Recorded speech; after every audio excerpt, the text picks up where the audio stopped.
നമസ്കാരം. ഇ.പി. ജയരാജനെതിരായ നടപടിയോട് സിപിഎമ്മും ബിജെപിയും തമ്മിലുള്ള ബന്ധം തെളിഞ്ഞതായി പ്രതിപക്ഷ നേതാവ് വി.ഡി. സതീശൻ. തെരഞ്ഞെടുപ്പ് കാലത്തെ പ്രതിപക്ഷം ഉയർത്തിയ വാദത്തെ ശരിവെക്കുന്നതാണ് നടപടി. മുഖ്യമന്ത്രിക്ക് വേണ്ടിയാണ് ജയരാജൻ ജാവദേക്കറെ കണ്ടതെന്നും സതീശൻ പറഞ്ഞു. ഇ.പി. ജയരാജനെ ബിജെപി നേതാവ് രാജീവ് ചന്ദ്രശേഖറുമായും പ്രകാശ് ജാവദേക്കറുമായും ബന്ധമുണ്ടെന്നാണ് ആക്ഷേപം ഉന്നയിച്ചത്. പ്രതിപക്ഷമാണ്. അന്ന് മുഖ്യമന്ത്രി ഉൾപ്പെടെ അത് നിഷേധിച്ചിരുന്നു. ഇപ്പോൾ അത് സത്യമാണെന്ന് തെളിഞ്ഞിരിക്കുകയാണ്. ഇ.പി. ത്യാഗപൂർണമായി സ്ഥാനം ഒഴിഞ്ഞതല്ലോ. എന്തുകൊണ്ടാണ് ഇപ്പോൾ അങ്ങനെ ഒരു തീരുമാനത്തിലേക്ക് സിപിഎം എത്തിയതെന്ന് അറിയില്ല.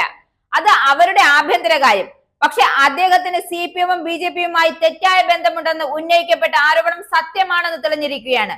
മുഖ്യമന്ത്രിക്ക് വേണ്ടി കൂടിയാണ് പ്രകാശ് ജാവദേക്കറെ ഇ.പി. കണ്ടതെന്നാണ് ഞങ്ങൾ ആരോപിച്ചത്. ദല്ലാൽ നന്ദകുമാറുമായിട്ടുള്ള ഇ.പി. ജയരാജന്റെ ബന്ധത്തെ കുറിച്ച് മാത്രമാണ് മുഖ്യമന്ത്രി അന്ന് തള്ളി പറഞ്ഞത്. മുഖ്യമന്ത്രിക്കെതിരായ കേസുകൾ ദുർബലപ്പെടുത്താൻ വേണ്ടിയായിരുന്നു കൂടിക്കാഴ്ച. എന്നാൽ തിരഞ്ഞെടുപ്പ് കാലത്ത് ഇ.പി.യെ പാർട്ടി സംരക്ഷിച്ചു. അന്ന് പ്രകാശ് ജാവദേക്കറെ കണ്ടാൽ എന്താണ് കുഴപ്പം? ഞാനും കണ്ടിട്ടുണ്ടല്ലോ എന്നാണ് മുഖ്യമന്ത്രി ചോദിച്ചത്. ആ ചോദ്യം ഇപ്പോഴും അന്തരീക്ഷത്തിലുണ്ടെന്നും സതീശൻ പറഞ്ഞു.